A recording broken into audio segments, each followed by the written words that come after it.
السلام علیکم ورحمۃ اللہ وبرکاتہ. نحمده ونصلی علی رسوله الکریم اما بعد فاعوذ باللہ من الشیطان الرجیم بسم اللہ الرحمن الرحیم رب اشرح لی صدری ویسر لی امری واحلل عقدۃ من لسانی یفقہوا قولی. دعائے طائف پڑھی پھر آپ نے؟ جس وقت بھی ڈپریشن ہونے لگے، جس وقت بھی کوئی تکلیف دہ صورتحال پیدا ہو تو فوراً اس دعا کو پڑھیں، اور صرف پڑھیں نہیں بلکہ وہ سچویشن یاد کریں جس میں نبی صلی اللہ علیہ وسلم تھے. تو نبی صلی اللہ علیہ وسلم نے اس موقع پر جو صبر کیا اور اپنے جذبات کو کنٹرول کیا اور پھر بھی ان کے لیے دعا ہی کی اور اچھی امید رکھی، تو انہی میں سے بنو ثقیف تھے، اور محمد بن قاسم جو تھا اسی قبیلے کا تھا، ثقفی. اور آپ دیکھیے کہ محمد بن قاسم کی وجہ سے پھر آگے کہاں کہاں تک خیر پھیلی، یعنی اسلام کا جو دروازہ بر صغیر میں کھلا اس کی وجہ سے. تو بعض اوقات انسان کسی بھی ایسے تجربے سے گزرتا ہے جو اس کے لیے بہت ہی سخت ناگوار ہوتا ہے. عسیٰ ان تکرہوا شیئا ویجعل اللہ فیہ خیرا کثیرا. اس وقت انسان کے سامنے وہ خیر نہیں ہوتی، اور یہ ایک موقع پر نہیں، بہت سے مواقع پر آپ دیکھیں گے. یعنی صرف طائف کے موقع پر نہیں بلکہ اس سے پہلے بھی آپ نے جہاں جہاں صبر کا مظاہرہ کیا وہاں اللہ تعالیٰ نے اس کے بدلے میں آپ کو بہتر چیزیں عطا کی. چلیے آج شروع کرتے ہیں. یا ایھا النبی انا ارسلناک شاہدا ومبشرا ونذیرا وداعیا الی اللہ بإذنہ وسراجا منیرا وبشر المؤمنین بأن لهم من اللہ فضلا کبیرا.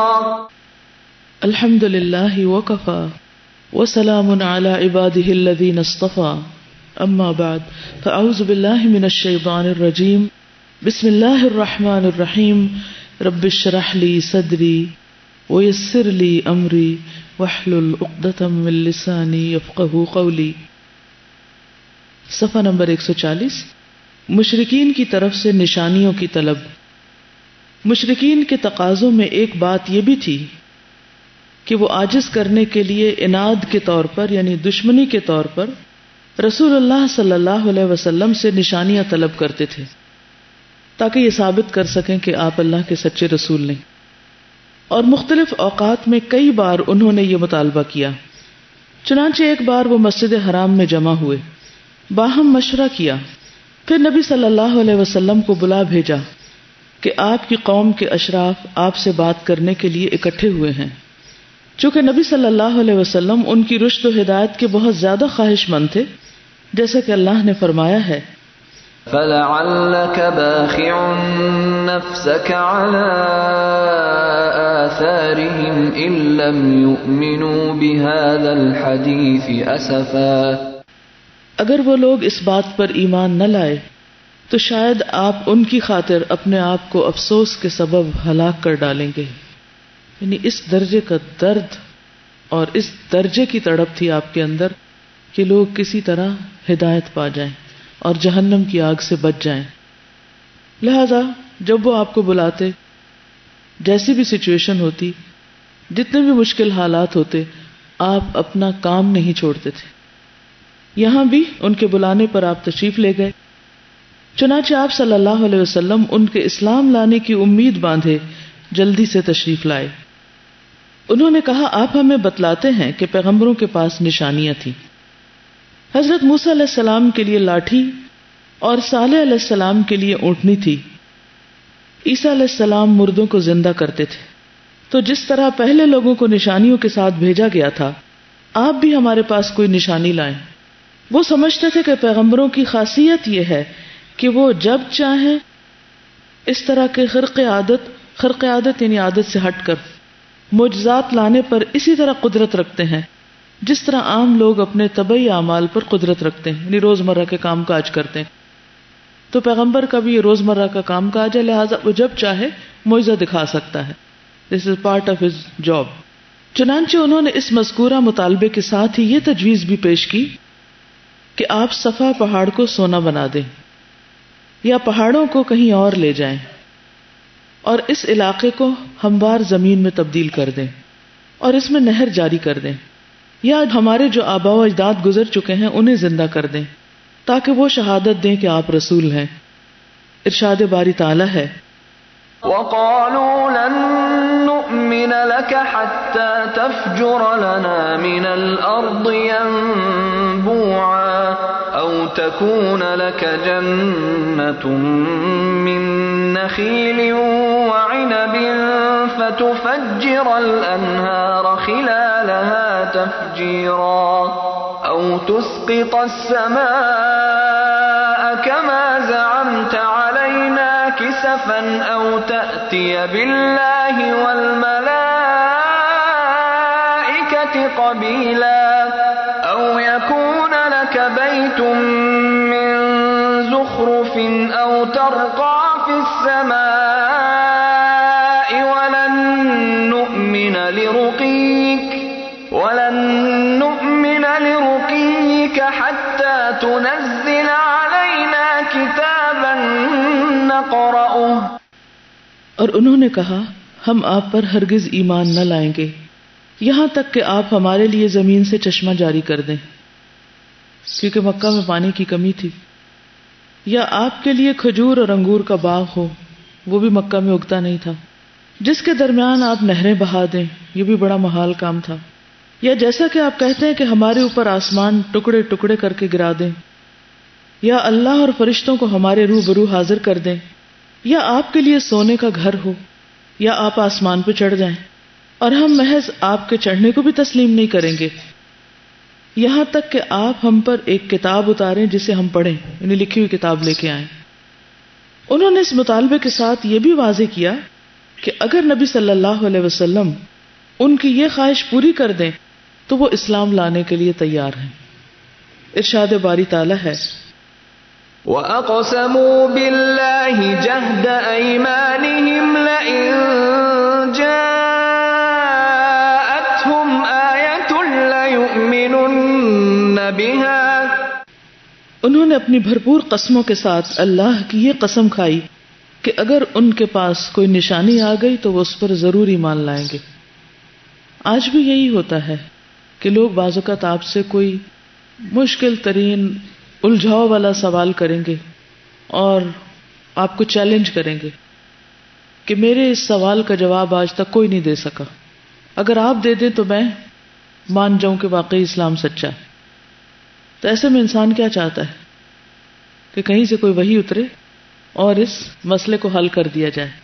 لیکن بات یہ کہ ایسے لوگ ہدایت پانے کے لیے یہ سب سوال نہیں کرتے، وہ دراصل آپ کو ہرانے کے لیے اور آپ کو کم تر ثابت کر کے اپنی انا کو سیٹسفائی کرنے کے لیے کہ جو ہم کر رہے ہیں وہی صحیح ہے، یعنی ہم غلط نہیں ہیں. کیونکہ ہر انسان کے اندر ایک درجے کی گلٹ تو ہوتی ہے جب وہ صحیح بات کو نہیں مانتا، لیکن وہ بار بار پھر ندامت بھی ہوتی ہے انسان کو جب حق کو جانتے بوجھتے ہوئے وہ ٹھکراتا ہے. تو ایک طرف ایسے انسان کی نفسیات یہ ہوتی ہے کہ اپنے آپ کو مطمئن کر لے کہ دیکھا نا یہ فلاں ہمارے معیار پہ پورا نہیں اترا، اس کے پاس ایسی کوئی قدرت اور طاقت ہے نہیں، اس لیے وہ جو کچھ کہتا ہے وہ سب جھوٹا. حالانکہ یہ دو مختلف باتیں، جو کچھ وہ پیش کر رہا ہے وہ ایک چیز ہے اور جو تم الجھاؤ لے کر آئے ہوئے بالکل مختلف چیز. اور جب انسان ہدایت چاہتا ہے تو وہ سوالوں کو اس انداز میں پیش بھی نہیں کرتا اور مطالبے اس قسم کے نہیں کرتا، کیونکہ ہدایت کا تعلق ان مطالبوں کے مانے جانے سے نہیں، یہ تو کھلم کھلا کسی کی اتھارٹی کو چیلنج کرنا ہے. چنانچہ نبی صلی اللہ علیہ وسلم نے اللہ سے دعا کی کہ یہ جو طلب کر رہے ہیں وہ دکھلا دے، کیونکہ آپ حریص تھے کہ کسی طرح مسلمان ہو جائیں یہ لوگ، آپ کو امید تھی کہ یہ لوگ مسلمان ہو جائیں گے. اس پر حضرت جبریل علیہ السلام تشریف لائے اور آپ کو یہ اختیار دیا کہ آپ ایک بات چن لیں، جو کچھ یہ لوگ طلب کرتے ہیں انہیں دکھلا دیا جائے، لیکن اس شرط کے ساتھ کہ اس کے بعد اگر کسی نے کفر کیا تو اسے ایسا عذاب دیا جائے گا کہ پوری دنیا والوں میں سے کسی کو ایسا عذاب نہیں دیا جائے گا، یا پھر ان کے لیے توبہ اور رحمت کا دروازہ کھول دیا جائے اور ان کی مطلوبہ چیز نہ دکھائی جائے۔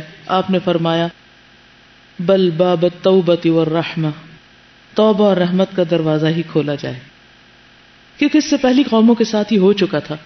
مثلا قوم صالح نے اپنے پیغمبر سے مطالبہ کیا کہ ہمیں اس پہاڑ سے ایک اونٹنی نکال کے دکھاؤ۔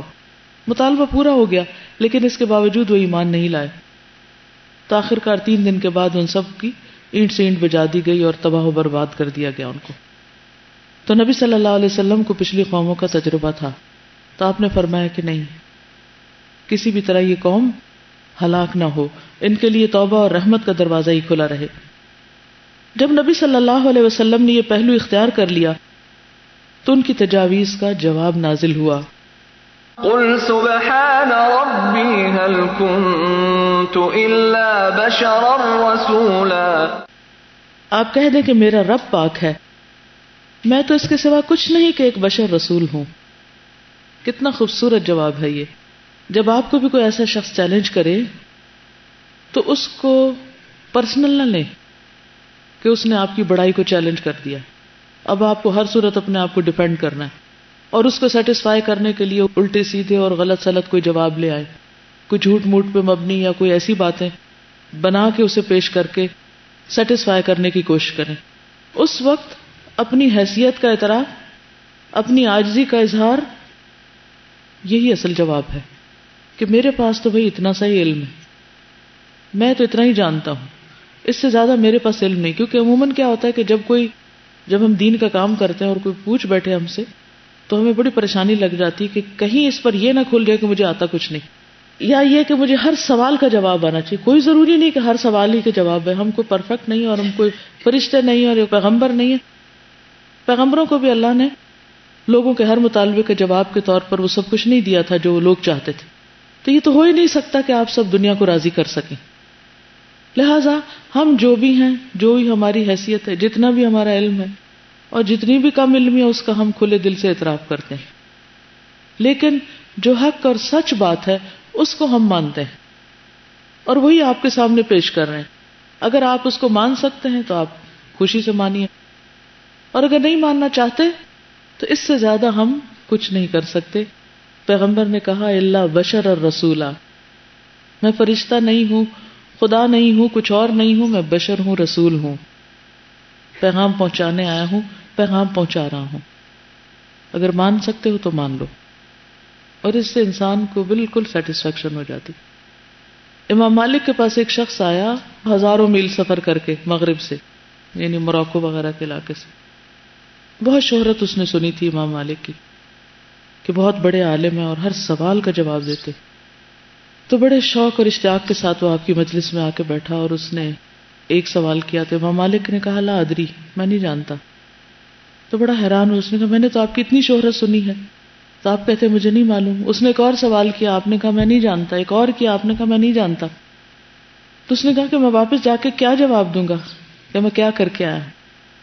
تو آپ نے کہا کہ تم واپس جا کے کہنا کہ مالک کہتا ہے لا ادری، مجھے نہیں آتا، مجھے نہیں معلوم۔ جو سچا انسان ہوتا ہے اسے کبھی بھی بننے اور تصنع اور اپنے آپ کو اپنی حیثیت سے بڑھانے کا شوق نہیں ہوتا، اور کبھی اس دھوکے میں پڑیے بھی نہ۔ کو مانتا یا نہیں مانتا، ہدایت دینا ہمارا کام نہیں ہوتا، ہدایت اللہ دیتا ہے۔ جو آتا ہے حاضر ہیں، اور جو نہیں آتا اس کے لیے ہم اپنی کم علمی کا اعتراف کرتے ہیں۔ اور یہی ہمیشہ سے جو صحیح درست راہ پر اسکالرز رہے ہیں ان کا ہمیشہ یہی حال رہا ہے، صرف امام مالک نہیں اور ائمہ کرام بھی ایسے ہی رہے۔ وجہ کیا ہے؟ کیونکہ ہمیں لوگوں کو اپنی ذات سے امپریس نہیں کرنا، حق پہنچانا ہے۔ ٹھیک ہے داعی کی ذات سے حق وابستہ ہوتا ہے اور لوگ اس کی ذات کے تھرو اللہ تک بعض اوقات پہنچنے کی کوشش کرتے ہیں، لیکن اس حیثیت میں آپ اپنے اندر وہ اخلاق اور کردار پیدا کریں کہ جب کسی سے بات ہو، کوئی آپ سے جھگڑنے کی کوشش کرے تو آپ جھگڑا نہ کریں، کوئی آپ کے ساتھ بد اخلاقی کرے تو آپ جواب میں بد اخلاقی نہ کریں، کوئی آپ کو ذلیل کرنے کی کوشش کرے تو صبر سے کام لیں، حکمت سے جواب دیں۔ وہ تمام چیزیں اپنی جگہ پر ہیں، لیکن جو آپ ہیں نہیں وہ کبھی بننے کی کوشش نہ کریں، کیونکہ یہ سیلف ڈسیپشن، خود کو دھوکہ دینا ہے، اور اس میں انسان کہیں کا بھی نہیں رہتا. جب انسان وہ بنتا ہے جو وہ ہے نہیں تو پہلے سے بھی کام خراب کرتا ہے. جو بنا ہوا ٹرسٹ ہوتا ہے وہ بھی کھو جاتا ہے. اس کا یہ مطلب نہیں کہ ہم اپنے سٹینڈرڈ کو امپروو کرنے کی کوشش نہ کریں، یا مزید علم حاصل نہ کریں، یا جاننے کی کوشش نہ کریں. نہیں، وہ اپنی جگہ اسٹرگل جاری رہے گی، کیونکہ حدیث میں آتا ہے جس کا آج اس کے کل سے بہتر نہیں ہوا وہ برباد ہوا. اور یہ ہم سب کو کان کھول کے سن لینا چاہیے. ہمیں ہر روز گرو کرنا ہے. جو پودا بڑھتا نہیں سوکھنے لگتا ہے، پھر کیا ہوتا ہے؟ اس کا انجام کاٹ دیا جاتا ہے، جلا دیا جاتا ہے، اس کی کوئی حیثیت نہیں ہوتی، کیونکہ اب وہ فائدے کا نہیں رہا. اس کا یہی انجام ہے. تو جب ہم فائدے کے نہیں رہیں کہ لوگوں کے جینون ریزنز اور جینون جو سوال یا کنفیوژن ہے ان کا بھی جواب ڈھونڈنے کی بھی کوشش نہ کریں کہ نہیں میں تو یہ تکلیف نہیں کر سکتی کہ اب آپ نے مجھ سے کچھ پوچھا ہے تو میں اب اسے پڑھنے بیٹھ جاؤں. نہیں، وہ پڑھیں، جانیں، لیکن اس کا مطلب یہ ہے کہ اگر پوری کوشش کے باوجود بھی آپ ایک نقطے کو حل نہیں کر سکے تو اس پر پریشان ہونے کی ضرورت نہیں. کسی بھی حال میں کوشش نہیں چھوڑنی، محنت نہیں چھوڑنی. میں نے اپنے فریج پہ لکھ کے لگایا ہوا تھا جس کا آج اس کے کل سے بہتر نہیں وہ برباد ہوا. اور جب میں دروازہ کھولتی تھی مجھے پریشانی لگ جاتی اور اپنے آپ سے سوال پوچھتی تھی کہ کیا میں نے اپنے آج کو کل سے بہتر بنایا؟ کیا میں نے کچھ ترقی کی؟ آج کے دن میں کوئی نئی بات سیکھی ہے؟ کیا میرا اخلاق کل سے بہتر ہوا ہے؟ یعنی آپ بھی اس تجربے کو آزما سکتے ہیں کہ ہر روز اپنے آپ سے پوچھیں. اگر ہم امپروو نہیں کر رہے، آگے نہیں بڑھ رہے، اپنی عبادت کو امپروو نہیں کر رہے، اپنے اخلاق کو نہیں کر رہے، معاملات کو نہیں کر رہے، اپنے علم میں اضافہ نہیں کر رہے، دین کی خدمت میں نئے نئے طریقے استعمال نہیں کر رہے اور اسٹیگننٹ ہو رہے ہیں، تو نقصان کیا ہوگا؟ تنزل، نیچے، ڈاؤن فال شروع ہو جائے گا. افراد اور اقوام کا ڈاؤن فال، تنزل، ہمیشہ ان کی سستی، کوتاہی، کاہلی اور آگے بڑھنے کی کوشش نہ کرنے کی وجہ سے ہوتا ہے.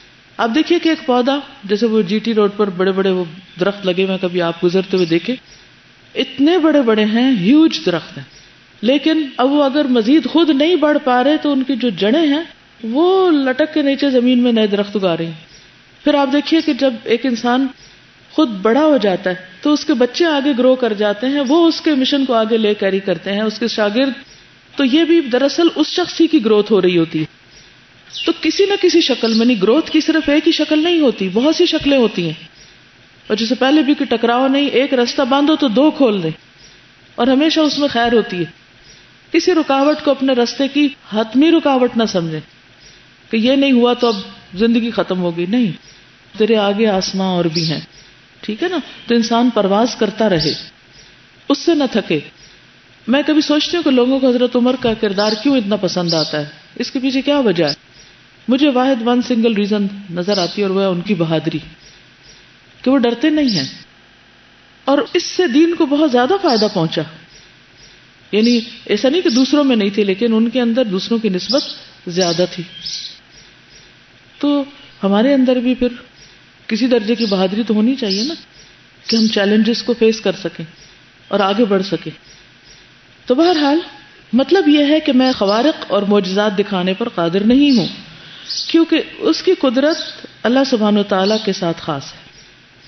صرف وہ واحد مکمل با اختیار ہستی ہے کہ جو جب چاہے جو چاہے وہ کر سکتا ہے، اور وہ اس بات سے پاک ہے کہ اس کی قدرت میں کوئی اس کا شریک ہو. قل سبحان ربی، میرا رب پاک ہے اور میں تو محض تم جیسا بشر ہوں، لہٰذا مجھے معجزات دکھانے کی قدرت نہیں. ہاں، تمہارے درمیان مجھے جو امتیاز حاصل ہے وہ یہ ہے کہ میں رسول ہوں، میرے پاس وحی آتی ہے، اور تم لوگ نہ رسول ہو نہ تمہارے پاس وحی آتی ہے. فرق یہ ہے، بشر ہوں، رسول ہوں. دیکھیے کتنی چھوٹی سی آیت میں کتنا بڑا معنی پوشیدہ ہے. بس جو نشانیاں تم لوگوں نے مجھ سے طلب کی ہیں، نہ وہ میرے ہاتھ میں ہیں نہ میرے اختیار میں، بلکہ ان کا معاملہ اللہ عز و جل کی طرف سے ہے.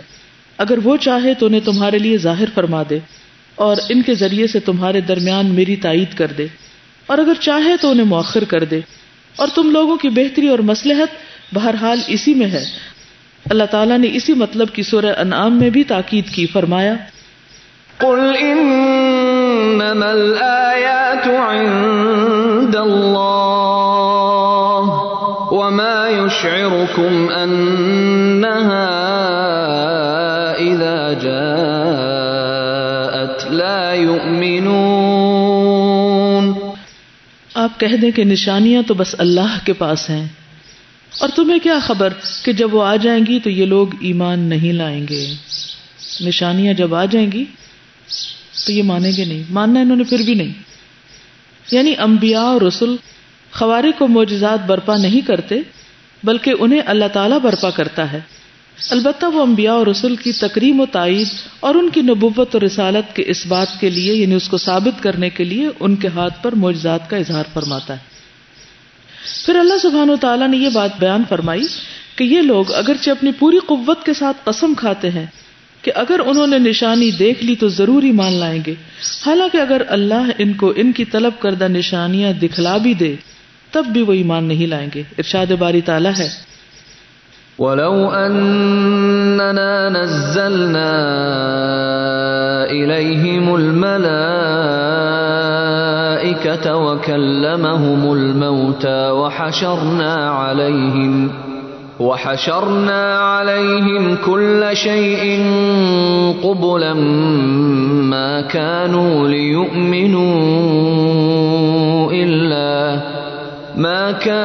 ليؤمنوا إلا أن يشاء الله ولكن أكثرهم يجهلون. اگر ہم ان کے پاس فرشتے اتار دیں اور ان سے مردے باتیں کریں اور ہم ان کے روبرو ہر چیز اکٹھی کر لائیں تب بھی یہ ایمان لانے والے نہیں، مگر یہ کہ اللہ ہی چاہے، لیکن ان میں سے اکثر نہیں جانتے. اور فرمایا، وَلَوْ أَنَّ قُرْآنًا سُيِّرَتْ بِهِ الْجِبَالُ أَوْ قُطِّعَتْ بِهِ الْأَرْضُ أَوْ كُلِّمَ بِهِ الْمَوْتَى بَل لِّلَّهِ الْأَمْرُ جَمِيعًا أَفَلَمْ يَيْأَسِ الَّذِينَ آمَنُوا أَن لَّوْ يَشَاءُ اللَّهُ لَهَدَى النَّاسَ جَمِيعًا. اور اگر کوئی ایسا قرآن ہوتا کہ جس سے پہاڑ چلائے جاتے یا جس سے زمین کاٹ دی جاتی یا جس کے ذریعے سے مردوں سے کلام کیا جاتا تو بھی یہ ایمان لانے والے نہ تھے. حقیقت یہ ہے کہ سارے معاملات اللہ ہی کے اختیار میں ہیں. کیا جو لوگ ایمان لائے ہیں انہوں نے ابھی تک یہ نہیں جانا کہ اگر اللہ چاہتا تو سب لوگوں کو ہدایت دیتا. ان آیات اور ان جیسی دیگر آیات میں اللہ نے اپنی ایک سنت کی طرف اشارہ فرمایا. کوئی قوم جب کوئی معین نشانی طلب کرے اور وہ نشانی دکھلا دی جائے پھر بھی ایمان نہ لائے تو پھر اسے ہلاک کر دیا جاتا ہے اور مہلت نہیں دی جاتی. اور اللہ کی سنت میں تغیر و تبدل نہیں ہے، اور اللہ کو معلوم ہے کہ بیشتر قریش نشانی دیکھنے کے بعد بھی ایمان نہ لائیں گے، اس لیے اللہ نے ان کی تجویز کردہ نشانیوں میں سے کوئی نشانی نہیں دکھلائی. لیکن ایسا نہیں ہوا کہ کبھی کوئی نشانی دکھائی ہی نہ گئی ہو. ہاں، جو انہوں نے تجویز کیا ان کا مطالبہ نہیں مانا گیا، لیکن بعض اوقات کچھ اور نشانیاں دکھائی گئیں. نبی صلی اللہ علیہ وسلم کی معجزات پر کتابیں لکھی گئی ہیں، ان کی تفصیلات الگ آپ دیکھ سکتے ہیں. لیکن یہاں پر شق القمر، چاند کے 2 ٹکڑے ہونے والا معجزہ، اس کا ذکر کیا گیا ہے. جب قریش نے دیکھا کہ رسول اللہ صلی اللہ علیہ وسلم نے ان کی طلب کردہ مخصوص نشانیوں میں سے کوئی بھی نشانی پیش نہیں کی تو انہوں نے سمجھا کہ آپ کو عاجز اور خاموش کرانے کا بہترین ذریعہ یہ ہے کہ آپ سے نشانی طلب کی جائے. اس سے عوام کو بھی باور کرایا جا سکتا ہے کہ آپ رسول نہیں بلکہ سخن ساز ہیں، یعنی خود ہی کلام گھڑ لائے ہیں. چنانچہ انہوں نے ایک قدم اور آگے بڑھایا اور طے کیا کہ آپ سے بلا تعین کوئی بھی نشانی طلب کی جائے. پہلے تو وہ اسپیسیفائی کرتے تھے نا، یہ کرو یہ کرو، لیکن اب انہوں نے کہا چلو جنرلی کچھ مانگ لیتے ہیں تاکہ لوگوں پر آپ کی بے بسی واضح ہو جائے کہ کچھ بھی نہیں کر سکتے اور وہ آپ پر ایمان نہ لائیں. چنانچہ وہ لوگ آپ کے پاس آئے اور کہا، آخر کوئی نشانی بھی ہے جس سے ہم جان سکیں کہ آپ اللہ کے رسول ہیں؟ آخر کوئی نشانی بھی ہے، یعنی کوئی بھی ہے تمہارے پاس؟ اس پر رسول اللہ صلی اللہ علیہ وسلم نے اپنے رب سے سوال کیا کہ انہیں کوئی بھی نشانی دکھلا دیں.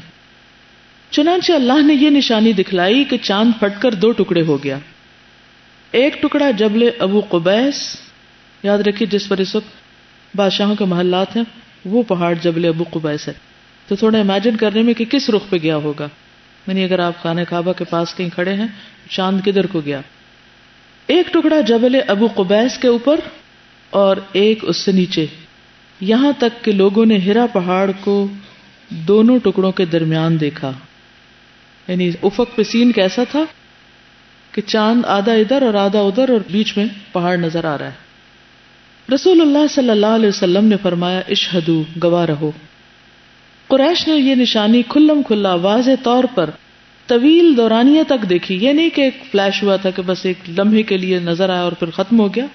کافی دیر تک وہ دیکھتے رہے، کھلی آنکھوں سے دیکھا انہوں نے. چنانچہ ان کے ہاتھوں کے طوطے اڑ گئے اور وہ بھونچکا رہ گئے، لیکن ایمان نہیں لائے.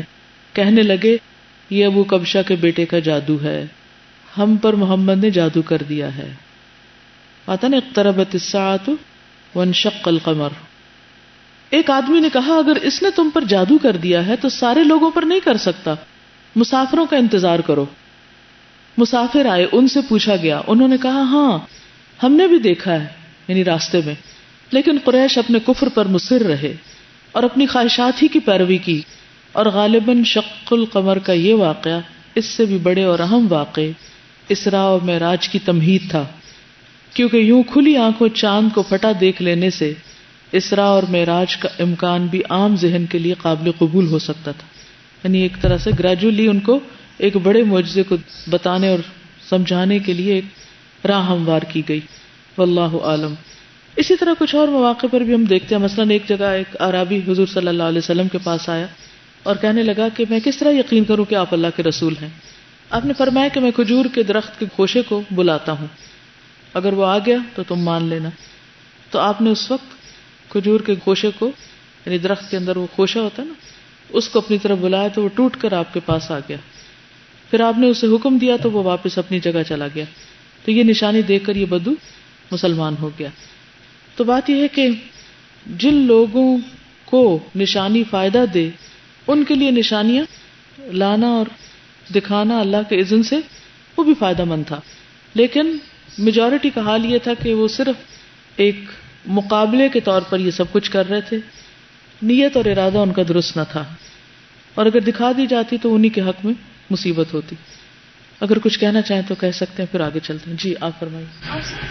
چوائس دی گئی کہ اگر آپ چاہیں تو ان پر عذاب آ جائے گا، نشانی ابھی دکھا دیتے ہیں ان کے لیے.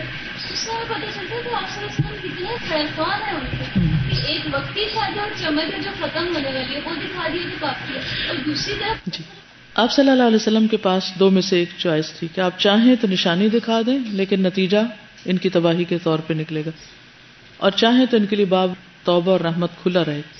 آپ نے اس میں سے جو چیز ان کے حق میں بہتر تھی اس کو چوز کیا. پہلی چیز آپ کے حق میں بہتر تھی، یعنی آپ اپنی طرف سے بری ذمہ ہو جاتے، اپنی سچائی ثابت کر دیتے، لیکن نقصان ادھر ہوتا. تو اس سے آپ کی خیرخواہی کا لیول دیکھا جا سکتا ہے کہ اپنی ذات پر دوسروں کی بھلائی کو کس طرح ترجیح دی. جب ہمارے پاس کبھی ایسی 2 چوائسیز ہوں کہ ایک طرف ہمیں خود کو ڈیفینڈ کرنا اور دوسری طرف لوگوں کی بھلائی مقصود ہو، تو ہم کیا کریں گے؟ ہم ذات کے خول سے نہیں نکلتے. اسی لیے تو دین کا کام نہیں ہوتا. اتنا بڑا دل ہے ہی نہیں کہ ہر حال میں لوگوں کی بھلائی سوچیں. ہر چھوٹی بڑی بات میں ہم ڈیفینسو ہو جاتے ہیں. مثلا اگر کسی سے بھی کوئی بات ہو رہی تھی، ملاقات ہو رہی ہوتی، کوئی ہمیں چیلنج کر دے، کوئی ہمیں کوئی ایسی بات کہہ دے جو ہمارے نفس پہ بڑی ناگوار ہو، ہم چپ تھوڑی بیٹھتے ہیں، چاہے وہ پھر سنے یا نہ سنے. ہم خوب سناتے ہیں. وہ موقع نہیں لاتے کہ ذرا سا اب یہ کہنے والا بھی تھوڑا کام ڈاؤن ہو اور پھر اس کے بعد بات کی جائے، یا اس سے بہتر موقع کی تلاش کی جائے. نتیجہ کیا ہوتا ہے؟ آؤٹ کم کیا ہوتا ہے؟ دونوں فریق لڑتے جھگڑتے، ایک دوسرے کو کاٹتے، اٹھ جاتے ہیں، بات ختم ہوتی، مقصد حل نہیں ہوتا. یہاں پر آپ دیکھیے کہ ہر چیز کا جواب دیا گیا ہے لیکن اتنے آسان طریقے سے. اب آپ دیکھیے کہ یہاں پر اگرچہ اللہ سبحانہ وتعالیٰ کی طرف سے ہی جواب آیا، جب انہوں نے اتنے سارے مطالبے کیے اور پھر کہا پکی قسمیں کھائیں کہ مانیں گے ضرور، اللہ سبحانہ وتعالیٰ نے چوائس دی، پھر آپ نے ان کے حصے کی بات دیکھی اور جواب کتنا خوبصورت دیا. کوئی لڑائی جھگڑا نہیں، کوئی کاؤنٹر آرگیومنٹس نہیں. کیا کہا؟ قل سبحان ربی هل كنت الا بشرا رسولا. اگر ان کے اندر رتی برابر بھی خیر ہوتی نا تو یہ جواب بھی بہت ہی خوبصورت تھا کہ وہ ایمان لے آتے. لیکن اگر وہ نہیں بھی لا رہے تھے نا تو جو آس پاس لوگ دیکھ رہے تھے خاموشی سے اس ٹکراؤ کو، ان کے لیے اس میں بہت زبردست رہنمائی تھی، ان کے لیے بہت بھلائی تھی. ان کا کردار اور اخلاق بھی دیکھ رہے تھے اور نبی صلی اللہ علیہ وسلم کا اخلاق بھی دیکھ رہے تھے.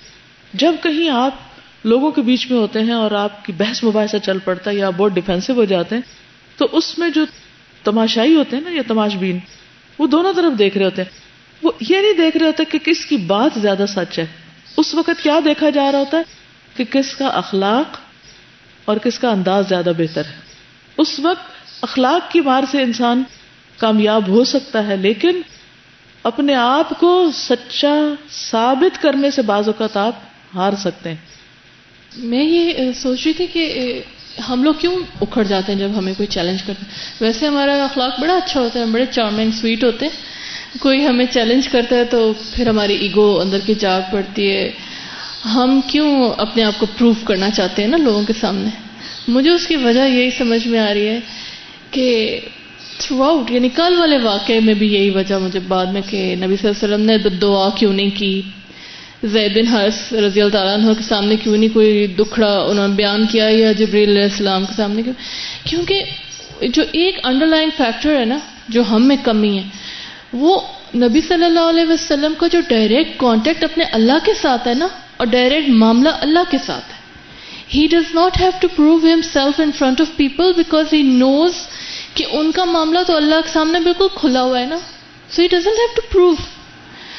ہم بھی جب تک اللہ کے ساتھ اپنا معاملہ ڈائریکٹ نہیں نہ کرتے تو تب تک ہم لوگوں کے سامنے ہی اچھا بنتے رہتے ہیں، لوگوں کے سامنے ہی پروو کرتے رہتے ہیں اور لوگوں کے ہی غم میں گھلتے رہتے ہیں. بالکل، کیونکہ ہمیں اپنی سچائی ثابت کرنی ہے کہاں؟ اللہ کے سامنے.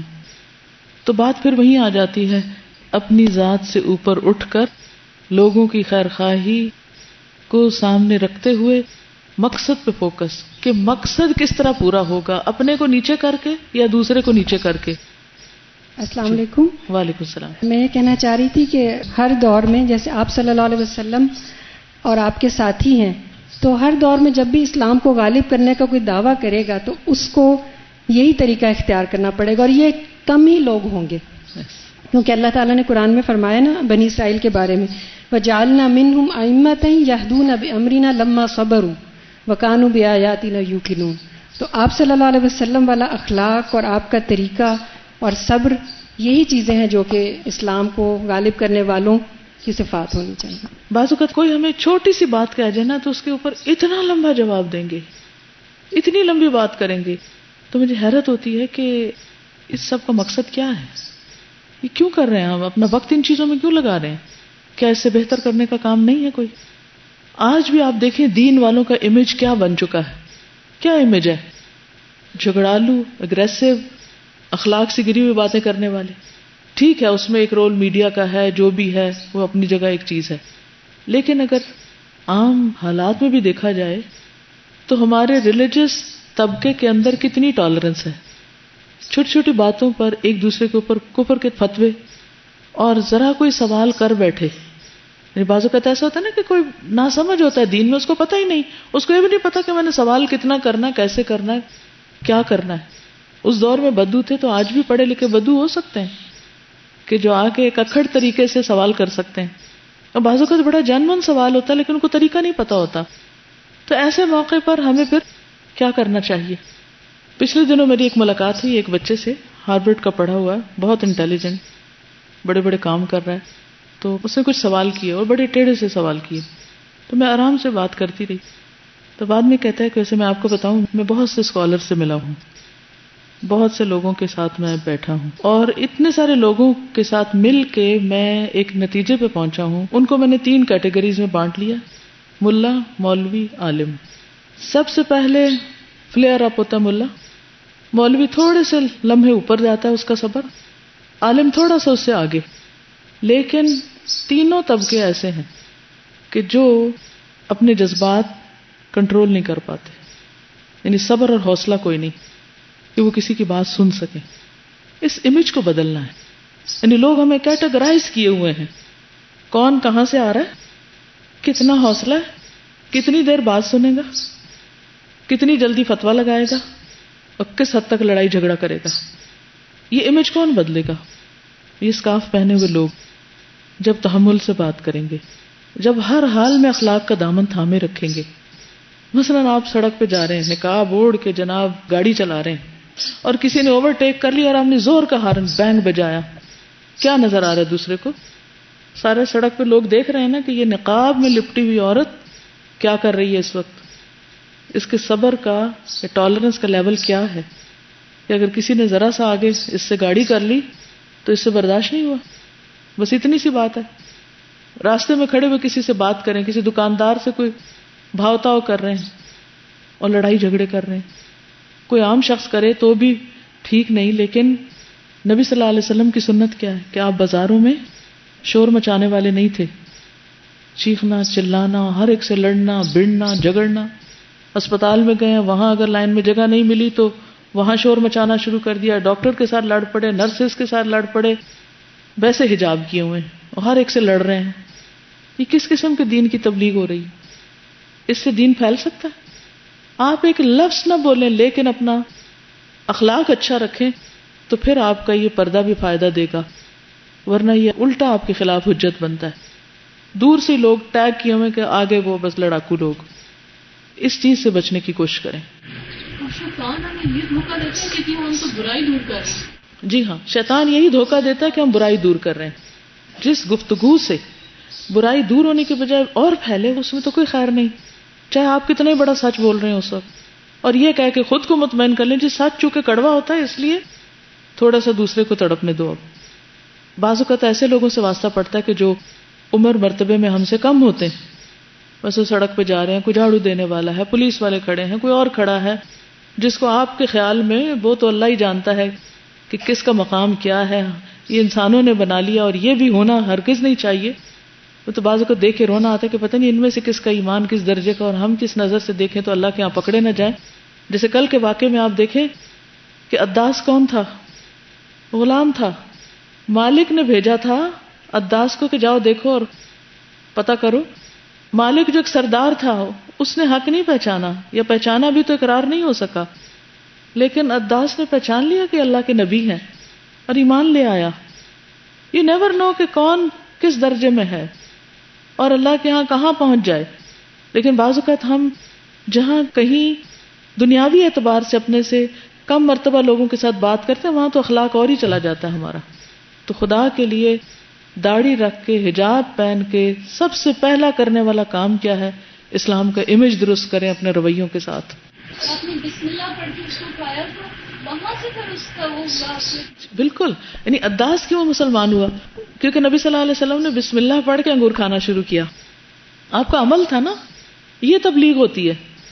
اب ہم کہیں کہ ہم ایسے لوگوں میں ہیں جو نان مسلمز ہیں اور یہ تو بسم اللہ کا مذاق اڑائیں گے اس لیے بسم اللہ نہ پڑھو. نہیں, آپ اپنے نارمل رویے سے آرام سے اپنے طریقے پر اپنا کام کرتے جائیں. ہماری ایک شاگرد ہیں تو امریکہ میں ہوتی, تو میں کہتی ہوں میں ڈاکٹر کے پاس گئی, نان مسلم ڈاکٹر تھا. اس نے پوچھا جی آپ کو یہ تکلیف تو نہیں؟ تو میں نے کہا نہیں الحمدللہ. اس نے کہا یہ تو نہیں؟ تو میں نے کہا نہیں الحمدللہ. کہتی میں نے تھوڑی دیر میں اتنی دفعہ الحمدللہ کہا تو اس نے روک کے کہا یہ الحمدللہ کیا ہوتا ہے, یہ آپ کیا کہہ رہی ہیں؟ تو پھر انہیں موقع مل گیا کہ سب شکر اللہ کے لیے, اور کیوں ہم شکر ادا کرتے ہیں, تو دین کی تبلیغ کا ایک موقع مل گیا. تو بعض اوقات یہ چھوٹے چھوٹے الفاظ جو بسم اللہ یا الحمدللہ, لوگ تو اب ان کا بھی بڑا مذاق اڑاتے ہیں, لیکن ان کو بھی غیر موقع محل کے طور پہ تو نہیں بولنا چاہیے, لیکن جہاں ضرورت ہو نارمل روٹین میں گھر کے اندر باہر ایک ہی طرح کا طرز عمل رکھیں. یہ نہیں کہ اسکارف والوں میں ہو تو بسم اللہ کر لیں اور کوئی اور ہو تو الٹے ہاتھ سے بھی کھانا شروع کر دیں. یہ جو دو قسم کے رویے اور منافقت ہے اس سے بھی دین کو بڑا نقصان پہنچتا ہے. نیچرل رہیں, جیسے آپ گھر میں ہوتے ہیں, جیسے آپ کہیں پر بھی ہوتے ہیں, اپنے اس اخلاق کو کیری کریں. تو اخلاق کسی تصنع کے ساتھ آپ کے اندر نہیں آ سکتا, وہ آپ کو اپنے پرسنالٹی کا ایک حصہ بنانا پڑے گا. گھر سے باہر اگر آپ اچھے ہیں تو آپ کے اچھے اخلاق کی علامت یہ کہ اس سے زیادہ اچھے آپ گھر والوں کے ساتھ ہیں, وہاں بھی اچھے ہو جائیں. نیچرل رہنے کا مطلب یہ نہیں ہے کہ آپ اسلامی اخلاق سے دور ہو جائیں, کہ آپ گھر میں ہوں تو چیخیں چلائیں اور گھر سے باہر بھی چیخنا چلانا شروع کر دیں، نہیں. ٹھیک. اسراء اور معراج.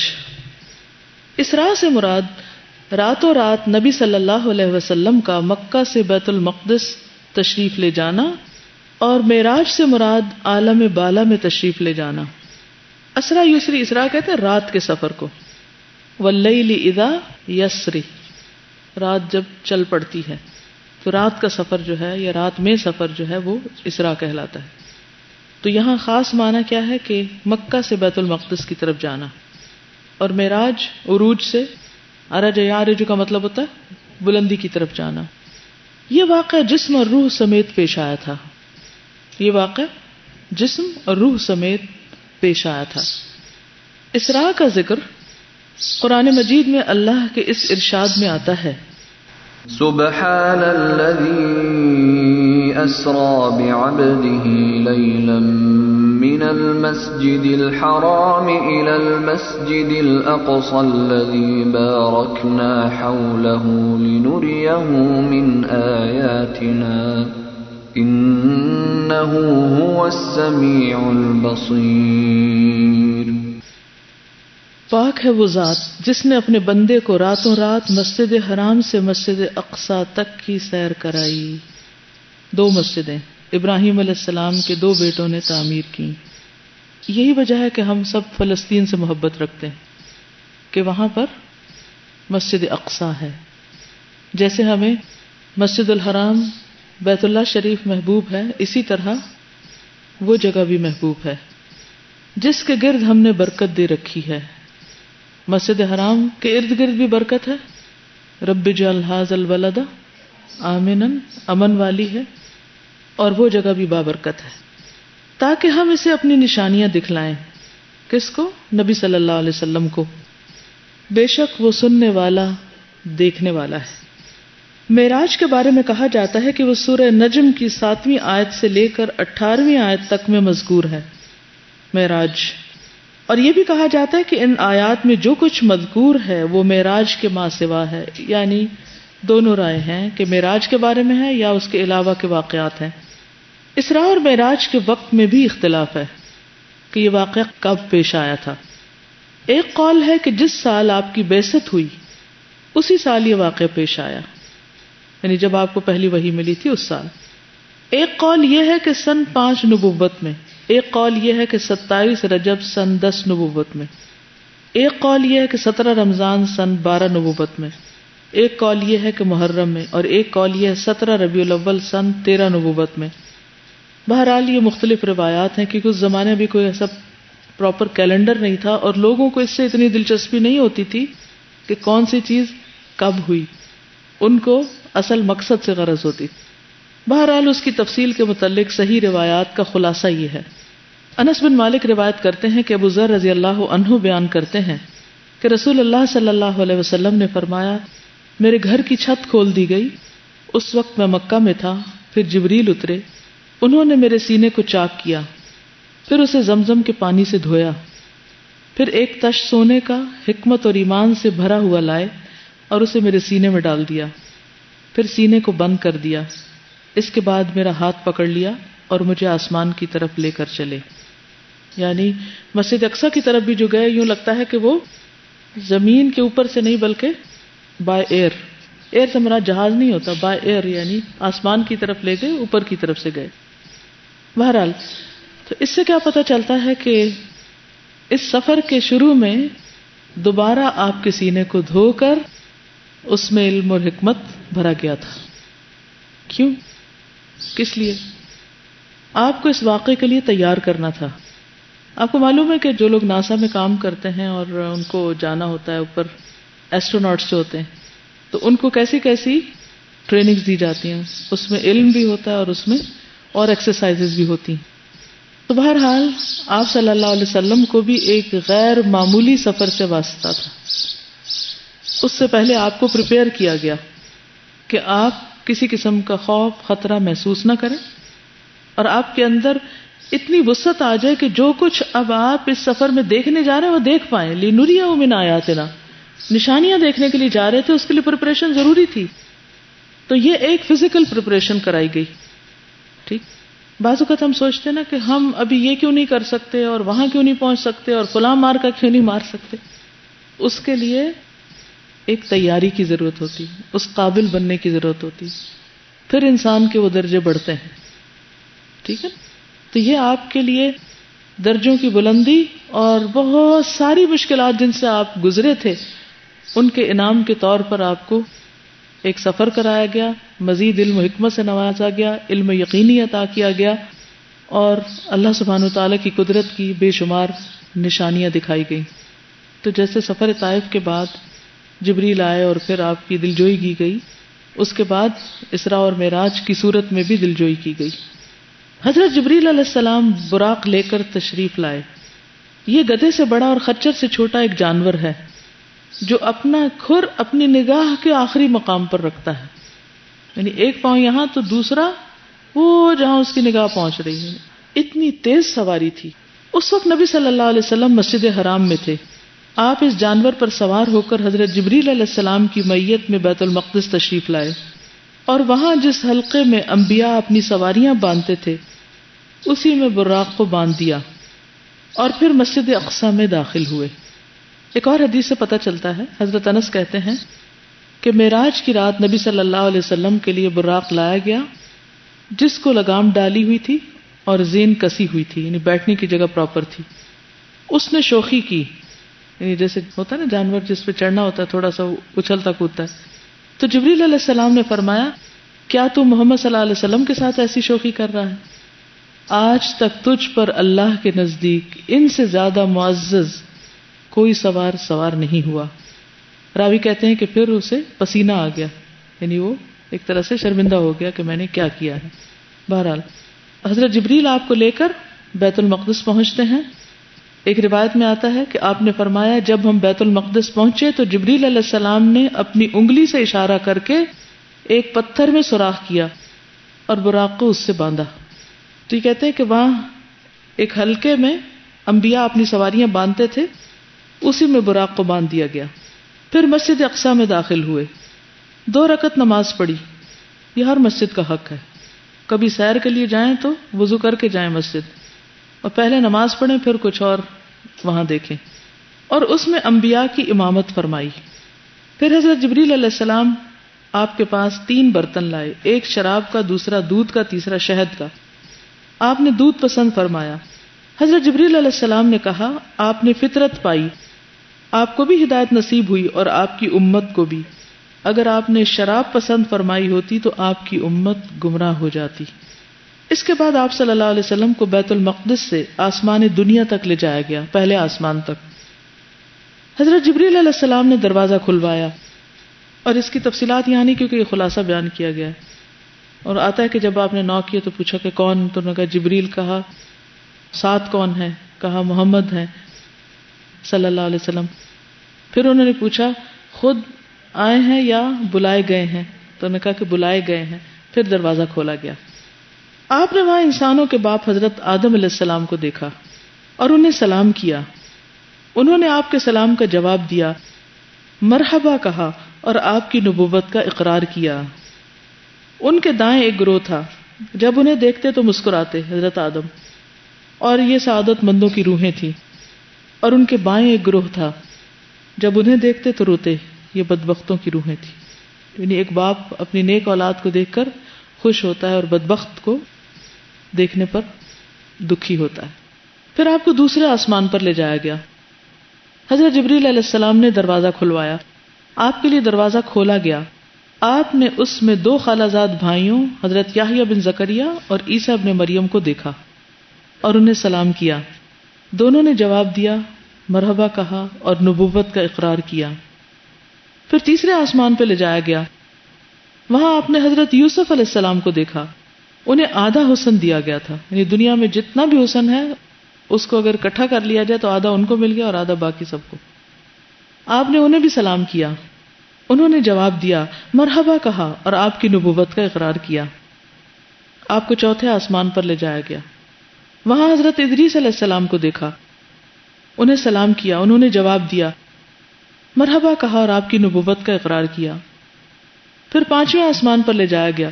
وہاں ہارون علیہ السلام کو دیکھا اور انہیں سلام کیا. انہوں نے سلام کا جواب دیا, مرحبا کہا اور آپ کی نبوت کا اقرار کیا.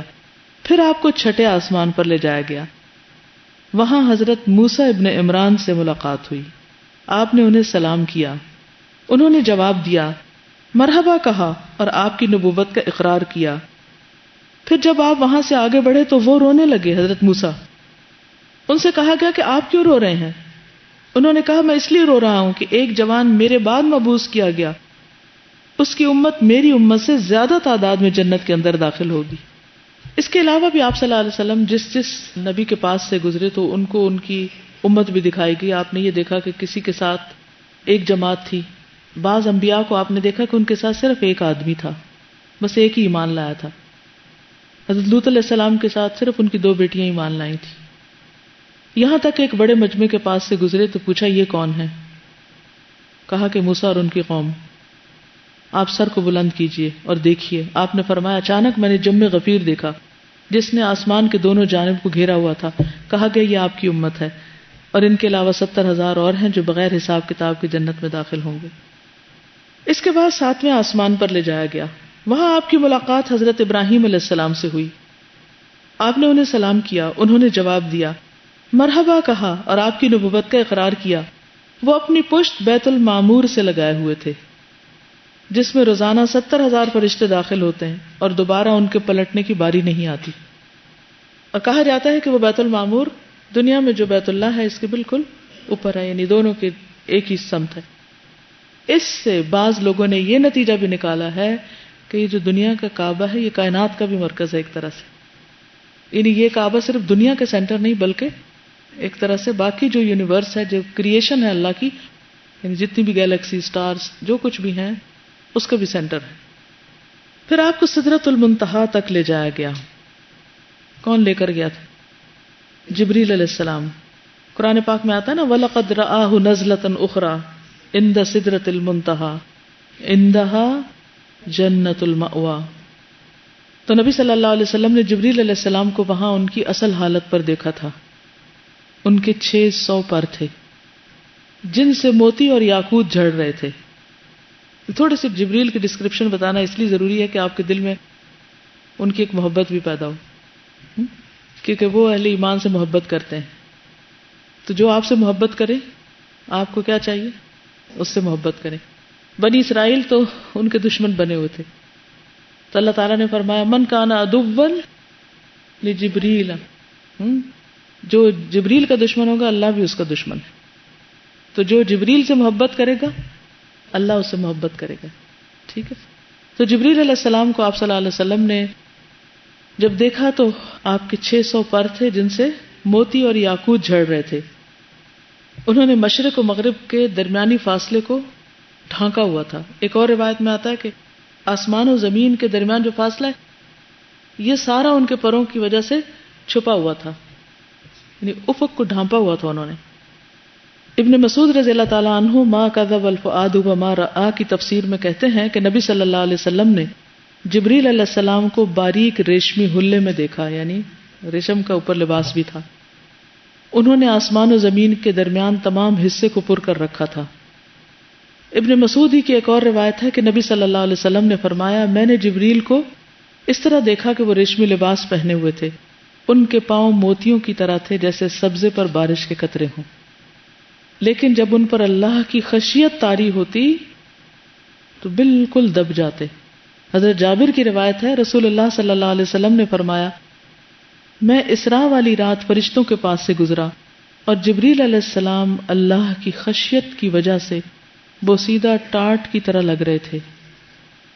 یعنی جب ڈرے تو اس طرح ان کی کیفیت ہو گئی. ادروائز جب وہ اپنی اصل حالت میں ہوتے ہیں تو پھر 600 پر کھولے ہوئے پورے افق کو ڈھانپ لیتے ہیں, اور پر بھی اتنے خوبصورت ہیں کہ جن سے موتی اور یاقوت جھڑتے ہیں. آپ نے دیکھا نا پرندے بھی جب پر پڑاتے ہیں تو اس کے اندر سے کیا نکلتا ہے؟ چھوٹے چھوٹے بال ان کے گرتے ہیں. تو جبریل علیہ السلام اڑتے ہوں گے. میں تو آج صبح جب پڑھ رہی تھی احادیث تو ایک عجیب میرے دل پہ روب قائم ہوا کہ کبھی بڑے جہاز پر آپ بیٹھے نا, یا اس کے پاس جائیں تو ایسے ایک عجیب سا روب سا ہوتا ہے اس جہاز کا. کتنی ہیوج چیز ہے, 300-400 لوگ اس میں بیٹھے ہوئے ہیں. لیکن وہ جب اڑتا ہے تو یوں اوپر لگتا ہے جیسے کوئی پرندہ اڑ رہا ہو نا. یعنی کہ صرف کمپیریزن کے لیے بتا رہی ہوں کہ اس سے آپ اندازہ لگائیں کہ جبریل علیہ السلام کتنی ہیوج چیز ہے, اور جب وہ زمین سے اوپر جاتے ہوں گے یا اپنی اصل فلائٹ پر ہوتے ہوں گے تو کیا ان کا روب اور کیا شان ہوتی ہوگی. اور اللہ کے مقرب ترین فرشتوں میں سے, سب فرشتوں کے سردار ہیں, اور اللہ نے ان کو حسن بھی بخشا ہے. اور اتنی بلندی اور اتنی بڑائی کے باوجود خشیت آپ دیکھیں اللہ کی, کہ جو اللہ کے جتنا مقرب ہوتا ہے اس کے اندر اتنی زیادہ خشیت ہوتی ہے, عاجزی ہوتی ہے, تواضع ہوتا ہے. اچھا ہمارا حال کیا, ذرا سا حسن مل جائے, کوئی ڈگری مل جائے, کوئی دنیا کی نعمت مل جائے, کوئی درجہ مل جائے, تو پھر تو اکڑ کہیں ختم ہی نہیں ہوتی, سب عاجزی رخصت ہو جاتی. مطلوب کیا ہے؟ جبریل علیہ السلام کی شخصیت سے کیا سبق ملتا ہے؟ جی میں یہ کہہ رہی تھی کہ انسان کو اللہ تعالیٰ نے مختلف موڈز دیے ہیں, اور پرسنالٹی کے مختلف جو رنگ و روپ ہیں وہ اللہ تعالیٰ نے اسی لیے دیے ہیں کہ ہر موقع کے مناسبت سے وہ اس کو ڈسپلے کر سکتا ہے, اور اس کو اپنے دل و دماغ کو پورا حاضر ہونا چاہیے کہ جب اللہ کا ذکر آئے تو وہ کیسے دب جائے اللہ کے ڈر سے, اور جب اس کے کام کا وقت ہو تو وہ کیسے نکھر آئے. ہر وقت ایک ہی مونوٹنس آواز میں بولے چلے جانا, ایک ہی لہجے میں, ایک ہی طرح سے ایکسپریشن میں چلتے چلے جانا, مجھے آج تک کبھی یہ بات سمجھ میں نہیں آئی کہ کیسے ہو سکتا ہے کہ انسان ایک ہی اس میں رہے. یعنی جب انسان ڈیوٹی پر ہو تو ڈیوٹی فل نظر آئے, ٹھیک ہے نا, جہاں روب دکھانے کی ضرورت ہو تو روب دکھائے, لیکن جہاں اللہ کا ذکر آ جائے تو من خشیتہ ہی مشفقون, وہ خشیت بھی نظر آئے, وہاں پر گردن اکڑی ہوئی نہ ہو, دبا اور جھکا ہوا ہو. اور اگر اللہ آپ کو دنیاوی زینت اور نعمت عطا کرے, اگر ان کا لباس ریشمی ہو سکتا ہے یا موتی جواہر وہ پہن سکتے ہیں یا ان کے اتر سکتے ہیں, تو ایسی کسی چیز کے پہننے میں کوئی حرج نہیں, لیکن یہ چیزیں انسان کو تکبر میں مبتلا نہ کریں. پھر آپ کو سدرۃ المنتہا تک لے جایا گیا. اس کے پتے ہاتھی کے کان جیسے تھے. ہاتھی کے کان دیکھیں, یاد ہے کچھ؟ ہاتھی کے بڑے ہوتے ہیں نا کان, پھل بڑے بڑے کنڈوں یا ٹھلیوں جیسے, نہیں بڑے بڑے. پھر اس پر سونے کے پتنگے چھا گئے. کس پر؟ سدرۃ المنتہا پر. اس درخت کی پہچان بتائی جا رہی. اور اللہ کے حکم میں سے جو کچھ چھانا تھا چھا گیا. اس سے وہ سدرہ بیری کا درخت تبدیل ہو کر اتنا خوبصورت ہو گیا کہ اللہ کی کوئی مخلوق اس کا حسن بیان کرنے کی تاب نہیں رکھتی. یعنی ہم عاجز ہیں اس سے کہ یہ بتا سکیں کہ وہ کتنا خوبصورت ہو گیا تھا درخت. کس کی خاطر؟ آپ صلی اللہ علیہ وسلم وہاں تشریف لے گئے تھے. جب کوئی خاص گیسٹ آتا ہے تو کیا کرنا چاہیے؟ کوئی تیاری شیاری کرنی چاہیے, یا کہ نہیں بی نیچرل, گندے رہتے ہیں ہم ہر وقت تو ہم اس کو اصل گھر دکھائیں گے گندا, تیاری کی کیا ضرورت ہے؟ بعض اوقات ہم ایسی بھی حرکتیں کرتے ہیں نا, تو یہ بی نیچرل نہیں ہے. ہر موقع کی مناسبت سے مختلف چیزیں اختیار کرنا جو ہے یہ بھی سنت ہے, یہ بھی طریقہ ہے دین کا. مثلا نبی صلی اللہ علیہ وسلم عید کے موقع پر خاص لباس پہنتے تھے یا نہیں؟ اب اس وقت کہیں گے نہیں بی نیچرل, عید کا دن ہے تو کیا ہوا؟ نہیں. جب آپ کے پاس وفود آتے تھے, بادشاہوں کے امبیسڈرز آتے تھے, تو آپ لباس بہتر پہنتے تھے نا, خاص اہتمام کرتے تھے. تو وہی بات ہے کہ موقع کی مناسبت سے عمل کرنا یہ بھی دین کا ایک حصہ ہے. بس کوئی بھی چیز اسراف میں نہ ہو, اپنی حیثیت سے بڑھ کے نہ ہو, یا ایسا تصنع نہ ہو کہ ساری توجہ اسی پہ چلی جائے اور اصل مقصد سے ہٹ جائے. کیونکہ یہاں پر نبی صلی اللہ علیہ وسلم کی توجہ اگرچہ سارا اہتمام تھا, لیکن توجہ ان چیزوں پہ نہیں تھی, مقصد پہ تھی. جو سننے کے لیے تشریف لے گئے تھے وہی سن رہے تھے. ہم بعض اوقات اپنی لیزینس, اپنی سستی کو چھپانے کے لیے یہ والا جملہ اس وقت بولتے ہیں, ہمارا موڈ بھی ہوتا ہے تو ہم کہتے ہیں کہ ہم بناوٹ نہیں کر رہے. بالکل, ہم بس اصلی رہتے ہیں. یعنی اپنے لیزینس کی وجہ سے نہانا نہیں, کپڑے نہیں تبدیل کرنے, یا کوئی اللہ نے اتنے چوائسیز پیدا کی ہیں ان میں سے اچھی نہ اختیار کرنا, بس یہ کہنا کہ چونکہ ہم دین میں ہیں نا تو اس لیے یہ سب جائز ہے ہمارے لیے. یعنی دین کو بھی اپنی مرضی سے ہم نے ٹویسٹ کر کے کیا سے کیا بنا لیا نا. استاذہ میں یہ کہہ رہی تھی کہ ایک طرف وہ مہمانی تھی نبی صلی اللہ علیہ وسلم کی جب وہ طائف گئے, اور اللہ تعالیٰ نے کتنا خوبصورت ان کو کتنا جلد وہ کر دیا. یہ ان کی سچائی کی وجہ سے تھا نا. یعنی وہ بھی ایک کنٹراسٹ تھا اور یہ ایسی کسی اور کو نصیب نہیں ہوئی نہ ہوگی. بالکل. ان مع العسر یسرا. پھر آپ کو جبار جل جلالہ کے حضور لے جایا گیا اور آپ اس کے اتنے قریب ہوئے کہ 2 کمانوں کے برابر یا اس سے بھی کم فاصلہ رہ گیا. اس وقت اللہ نے اپنے بندے پر وحی فرمائی اور آپ پر اور آپ کی امت پر دن رات میں 50 وقت کی نمازیں فرض کیں. پھر آپ موسیٰ علیہ السلام کے قریب سے گزرے تو انہوں نے پوچھا آپ کے رب نے آپ کو کس بات کا حکم دیا ہے؟ آپ نے فرمایا ب50 صلاۃ، 50 نمازوں کا. انہوں نے کہا آپ کی امت اس کی طاقت نہیں رکھتی، اپنے رب کے پاس واپس جائیے اور اس سے تخفیف کا سوال کیجیے.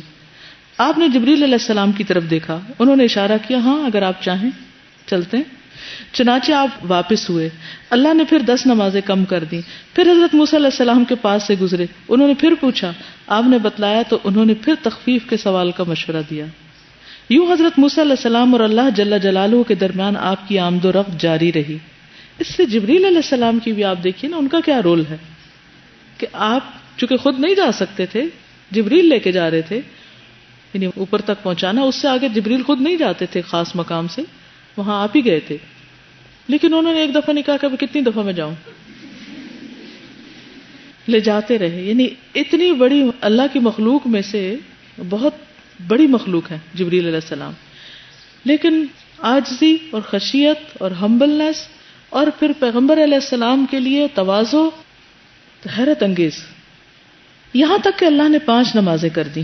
اس کے بعد آپ پھر حضرت موسیٰ کے پاس سے گزرے. انہوں نے پھر واپس جا کر تخفیف کے سوال کا مشورہ دیا. کہا کہ میں نے اس سے کم پر بنو اسرائیل کو بلایا لیکن وہ ادا کرنے سے قاصر رہے اور اسے چھوڑ دیا. نبی صلی اللہ علیہ وسلم نے فرمایا قد استحییت من ربی ولکنی ارضی واسلم. اب مجھے اپنے رب سے شرم آ رہی ہے، میں اسی پر راضی ہوں اور سر تسلیم خم کرتا ہوں. پھر جب آپ مزید کچھ دور تشریف لے گئے تو ندا آئی کہ میں نے اپنا فریضہ نافذ کر دیا اور اپنے بندوں سے تخفیف کر دی. وہ 5 نمازیں ہیں اور ثواب میں 50 ہیں. میرے نزدیک بات بدلی نہیں جاتی. کتنا بڑا انعام ہے کہ 5 پڑھو اور 50 کا ثواب کماؤ. اب جب نماز بھاری لگنے لگے تو سوچے کہ کہاں سے آئی ہے، یہ حکم کہاں سے نافذ ہوا. باقی سارے احکامات زمین پر آئے ہیں اور 5 نمازوں کا حکم وہاں سے لے کے آ رہے ہیں. اس سے نماز کی اہمیت اور اس کے خاص مقام کا پتہ چلتا ہے. اور شیطان نے بھی دین کے سارے کاموں میں سے سب سے زیادہ مشکل اسی کام کو بنا دیا. لوگ روزہ بھی رکھ لیتے ہیں، زکوٰۃ صدقہ خیرات بھی خوب کر لیتے ہیں، حج اور عمرے بھی کر لیتے ہیں، باقی بھی سب اچھے اچھے کام کر لیتے ہیں، لیکن نماز اس میں خشوع و خضوع کچھ نہیں. حالانکہ اگر دیکھا جائے کتنی دیر لگتی، کیا مشکل ہے. اس سے مشکل کام جسمانی مشقت کے ہم سارا دن کرتے ہیں، لیکن اللہ کے حضور تھوڑی دیر کھڑے ہونا بھاری لگتا ہے. یعنی یہی ایک چیز ہے کہ جس کے ذریعے انسان کو بھی بلندی نصیب ہو سکتی ہے. سب سے زیادہ انسان اپنے رب کے قریب کہاں ہوتا ہے؟ سجدے کی حالت میں. جتنا وہ اللہ کے آگے جھکتا ہے اتنا ہی اللہ کے قریب ہو جاتا ہے اور شیطان انسان کو اتنا ہی دور کرتا رہتا ہے. پھر اسی رات نبی صلی اللہ علیہ وسلم مکہ مکرمہ واپس تشریف لائے. رات ہی کے اندر سفر ختم ہو گیا. جب صبح ہوئی اور آپ نے اپنی قوم کو ان بڑی بڑی نشانیوں کی خبر دی جو اللہ عز و جل نے آپ کو دکھلائی تھی تو قوم کی تکذیب اور اذیت و ضرر رسانی میں شدت آ گئی. کسی نے تالیاں بجائیں اور کسی نے تعجب اور انکار سے ہاتھ اپنے سر پہ رکھ لیا کہ لو اب ایک اور بات. کچھ لوگ حضرت ابوبکر رضی اللہ تعالیٰ عنہ کے پاس دوڑے آئے اور انہیں خبر دی. انہوں نے کہا اگر یہ بات آپ نے کہی ہے تو سچ کہی ہے. لوگوں نے کہا اچھا آپ بھی ان کی تصدیق کرتے ہیں؟ انہوں نے کہا میں تو اس سے بھی دور کی بات پر آپ کی تصدیق کرتا ہوں. آسمان سے صبح یا شام جو خبر آتی ہے میں اس میں بھی آپ کو سچا مانتا ہوں. اس پر آپ کا لقب صدیق پڑ گیا. پھر کفار نے آپ کا امتحان لیا، پوچھا کہ آپ بیت المقدس کے اوصاف بیان کریں. آپ نے اس سے پہلے بیت المقدس دیکھا تھا نہ اس رات اس کی نشانیاں ضبط کی تھی. یعنی پہلی دفعہ آپ جا رہے تھے، پہلی دفعہ دیکھا، اور جب دیکھا بھی تو اس نظر سے نہیں دیکھا کہ جا کے کہیں ڈسکرائب کرنا ہے، لیکن اللہ نے اسے آپ کے لیے روشن کر دیا. اور آپ اس کی نشانیاں بتاتے گئے. آپ نے ایک ایک دروازہ اور ایک ایک جگہ بتلائی اور وہ آپ کی کوئی تردید نہ کر سکے، بلکہ یہ کہا کہ جہاں تک اوصاف کا تعلق ہے آپ نے بالکل ٹھیک ٹھیک بیان کیے ہیں. یہ بھی اللہ سبحانہ وتعالیٰ کی طرف سے ایک تائید تھی آپ کے لیے. ایک اور روایت میں آتا ہے، حضرت ابو ہریرہ کہتے ہیں کہ رسول اللہ صلی اللہ علیہ وسلم نے فرمایا، میں نے اپنے آپ کو حتیم میں دیکھا اور قریش مجھ سے میرے معراج پہ جانے کے بارے میں سوال کر رہے تھے، تو انہوں نے مجھ سے بیت المقدس کی چند ایسی چیزوں کے بارے میں پوچھا جن کو میں محفوظ نہ رکھ سکا تھا، مجھے یاد نہیں تھی. مجھے اس کا اتنا زیادہ افسوس ہوا کہ اتنا اس سے پہلے کبھی نہ ہوا تھا. اس کے بعد اللہ تعالیٰ نے بیت المقدس کو اٹھا کر میرے سامنے کر دیا. میں اسے دیکھنے لگا. اب جو بات وہ پوچھتے تھے میں انہیں بتا دیتا، اور میں نے اپنے آپ کو انبیاء علیہ السلام کی ایک جماعت میں دیکھا اور حضرت موسیٰ کو کھڑے ہوئے نماز پڑھتے دیکھا، گویا کہ وہ میانہ تن و توشکے اور گٹھے ہوئے جسم کے آدمی ہیں. یعنی حضرت موسیٰ کو بھی ڈسکرائب کیا جیسے قبیلہ شنوہ کے ہوتے ہیں. اور حضرت عیسیٰ ابن مریم کو کھڑے ہوئے نماز پڑھتے دیکھا تو لوگوں میں سب سے زیادہ ان سے مشابہ عروہ بن مسعود ثقفی ہیں. اور حضرت ابراہیم کو نماز پڑھتے ہوئے دیکھا، لوگوں میں سب سے زیادہ ان کے مشابہ تمہارے ساتھی یعنی حضور صلی اللہ علیہ وسلم خود ہیں. نماز کا وقت آیا تو میں نے امامت کرائی. پھر میرے نماز سے فارغ ہونے پر ایک کہنے والے نے کہا، اے محمد صلی اللہ علیہ وسلم، یہ مالک یعنی جہنم کا داروغہ ہے، اس کو سلام کیجیے. میں نے اس کی طرف دیکھا تو اس نے خود پہلے مجھے سلام کیا. تو بہرحال آپ صلی اللہ علیہ وسلم نے اس سفر میں بڑی بڑی نشانیاں دیکھیں. انہوں نے اپنے ایک قافلے کے متعلق بھی سوال کیا جو ملک شام سے آ رہا تھا. آپ نے اس قافلے کے اونٹوں کی تعداد، قافلے کے احوال، اس کے پہنچنے کا وقت اور جو اونٹ آگے آگے آ رہا تھا ان سب کی خبر دی، اور جیسے آپ نے بتلایا تھا ویسے ہی ہوا، لیکن ان ظالموں نے کفر پر ہی اصرار کیا. اسراء کی صبح حضرت جبریل علیہ السلام تشریف لائے اور رسول اللہ صلی اللہ علیہ وسلم کو 5 نمازوں کی کیفیت اور ان کے اوقات سکھلائے. وہ جو حدیث میں آتا ہے نا کہ آپ خود آئے اور پھر پورے اوقات کی پابندی کے ساتھ نمازیں بتائیں کہ کس وقت کس نماز کو پڑھنا ہے اور کیسے پڑھنا ہے اور کتنی رکعتیں ہوگی. یہ سب کچھ جبریل علیہ السلام نے آ کے پریکٹیکل ڈیمونسٹریشن کے ذریعے سکھایا. اس سے پہلے نماز صرف 2 رکعت صبح اور 2 رکعت شام تھی. تو چونکہ اس میں اور بھی نشانیاں آپ کو دکھائی گئی تھی، تو جس میں حضرت بلال کے قدموں کی آواز تھی وہ بھی سنوائی گئی، اور اس کے علاوہ جہنم کے کچھ مشاہدات بھی آپ نے کیے. حضرت انس رضی اللہ تعالیٰ عنہ فرماتے ہیں کہ رسول اللہ صلی اللہ علیہ وسلم نے فرمایا، جب مجھے معراج کرائی گئی تو میں ایک قوم پر گزرا، کچھ لوگوں پر سے گزرا. ان کے ناخن تانبے کے تھے اور وہ ان ناخنوں سے اپنے سینے اور چہرے چھیل رہے تھے، نوچ رہے تھے. میں نے کہا یہ کون لوگ ہیں اے جبریل؟ انہوں نے فرمایا یہ وہ لوگ ہیں جو لوگوں کا گوشت کھاتے ہیں، ان کی عزتوں سے کھیلتے ہیں، غیبت کرنے والے لوگ. دیکھیے ایک بھی کوئی نشان کٹ کچھ لگ جائے نا چہرے کے اوپر، کوئی دانہ ہی نکل آئے تو لوگ چھپاتے پھرتے ہیں اس کو مختلف طریقوں سے. کہاں یہ کہ وہ پورے منہ نوچ کر اپنے آپ کو بدنما کر رہے ہیں، کیونکہ وہ دوسروں کی عزتوں اور دوسروں کو بدنما کرنے میں مصروف تھے. حضرت انس سے مروی ہے کہ نبی صلی اللہ علیہ وسلم نے فرمایا، اسراء والی رات میں ایسے لوگوں کے پاس سے گزرا جن کے منہ آگ کی کینچیوں سے کاٹے جا رہے تھے. میں نے پوچھا یہ کون لوگ ہیں؟ بتایا گیا یہ دنیا کے خطیب ہیں جو لوگوں کو نیکی کا حکم دیتے تھے اور اپنے آپ کو بھول جاتے تھے. کتاب کی تلاوت کیا کرتے تھے، کیا یہ سمجھتے نہ تھے؟ تو یہ بھی سین آپ کو دکھایا گیا تاکہ امت کے خطیب جو ہیں وہ اس سے سبق لیں. اسی طرح کچھ فرشتوں نے بھی آپ کو کچھ باتیں کہی تھی، مختلف نشانیاں دیکھی تھی. ان میں سے ایک بات رسول اللہ صلی اللہ علیہ وسلم نے فرمایا، بہترین جسم میں تمہیں سینگی لگوانی چاہیے. سینگی کیا ہوتا ہے؟ کپنگ. سینگ ہوتا ہے نا، سینگ جانور کا کھوکھلا. تو پہلے زمانے میں اس سے علاج کیا جاتا تھا. کس طرح کہ وہ اس سینگ کے اندر تھوڑا سا اگر جیسے مثلاً یہ گلاس ہے نا، تو آپ یہ سمجھے کہ یہی کھوکھلا سینگ ہے. تو پہلے جیسا کہ گلاس شیشے وغیرہ کے نہیں ہوتے تھے، تو اس میں ہوتا ہی ہے کہ جسم کو پہلے سن کیا جاتا ہے کپنگ میں. گلاس کے اندر تھوڑا سا جیسے موم بتی یا کسی چیز کا دھواں ڈالیں تو پھر اس کے بعد اس کو جسم پر لگائے تو وہ ایک دم اس کو پکڑ لیتی ہے اور اس جگہ کو وہ سن کر دیتی. پھر اس کے بعد بلیڈ وغیرہ لے کے اس کے اوپر کٹ کٹ نشان لگائے جاتے. پھر دوبارہ اسی طرح گلاس کو تیار کر کے اس کے اوپر کیا جاتا ہے تو جسم کا جو گندا خون ہے وہ باہر نکل آتا ہے. تو یہ علاج کا طریقہ ہے. نبی صلی اللہ علیہ وسلم نے فرمایا کہ 3 چیزوں میں شفا ہے. نمبر 1 شربت عسل، شہد پینے میں، چمچ سے کھانے میں نہیں، پینے میں. پینے اور چمچ سے کھانے میں بھی فرق ہے. آپ تجربہ کر کے دیکھیے.